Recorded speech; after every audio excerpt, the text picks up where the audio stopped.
Okay, Mr. Fidelis, welcome.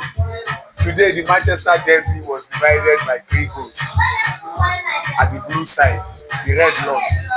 The Devils are working home to go and make another pitchfork to come back with. So, what do you have to say about the match? Well, first of all, I would say it's a case of boys against men, and for me, a large chunk of the blame is to be attributed to the coach. The coach again. Yes, because he has the resources. He has no excuse now. He has been given the money. He has been given players he wants.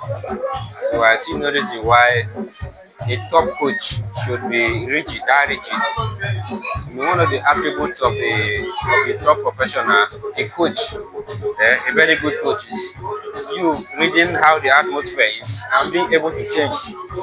This is not the Portuguese league. Your 3-4-3 formation is not going to prosper here. So I find it very difficult to understand why his team maintains this 3-4-3 something When it's not working. when it's not working. Those legs are not there in the middle. If he plays a 4-3-3 formation, it's very much easier because the legs of Bruno are not enough in that midfield. Bruno doesn't retain the ball. Bruno is a good passer and is a good scorer. Those are the two things Bruno gives. And for those two things, you need him very close to the post. You don't need him back deep. Understand?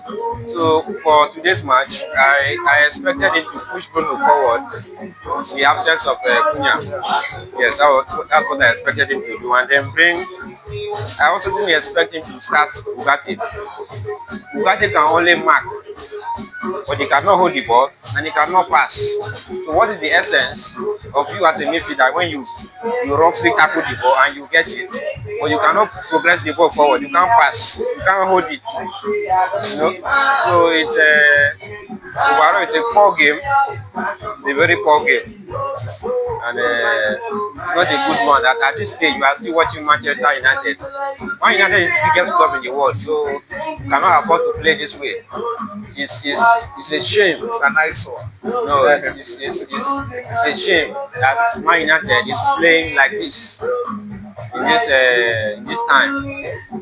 So that's it. I want to ask you another question. You are the third person talking about two things, Bruno Fernandes and formation. Now I want to ask you, if you're the coach of Manchester United, given the players you have and the one you just recruited, the Sesko, the Buemo, the Cunha, what would be your formation? What would be your starting lineup? Like I said, the formation is doing more harm than good to this team. You understand? We have good players. You know, we've let go a lot of the dead woods, you know, during the transfer window. So now, if you play a 4-3-3 formation, and since you are so you have so much belief in Bruno and you want to play him, play a 4-3-3. In your defense line, you play Shaw at left back, your two centre backs, you play Euro and Elite, and then right back you play Mazraoui.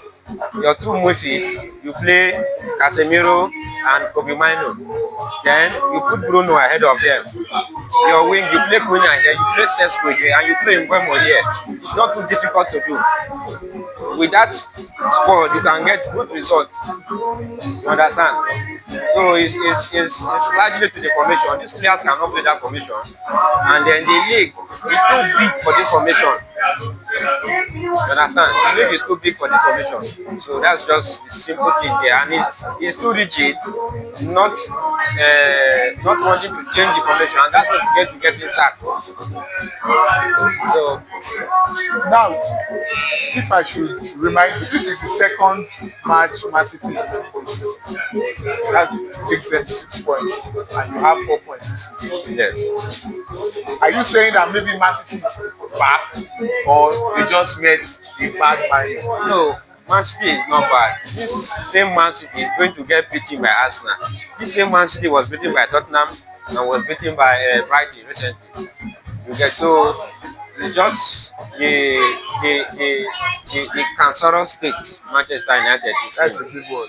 So that's the reason why Man City at this stage of their footballing level can still beat a Man United 3-0.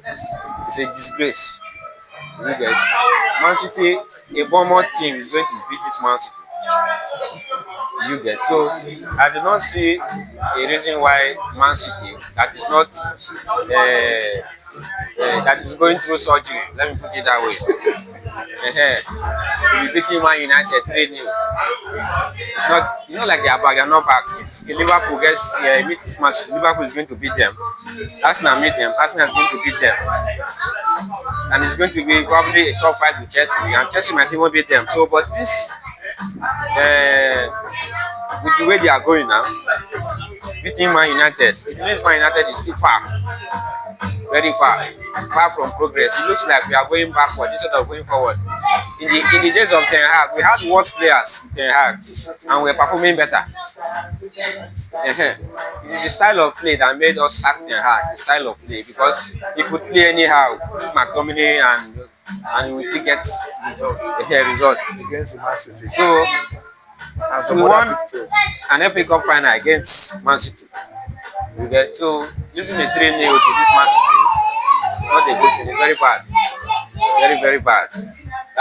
This is the height of it. To me, we have given the coach enough time and enough resources, and it looks like there isn't going to be a light at the end of the tunnel. So I feel like he should be given at least 2 matches maximum. If there are no good results, it's either he changes his formation or he should be relieved of his duties. There are no two ways about it. We can't continue avoiding failures in Man United. Man United is too big.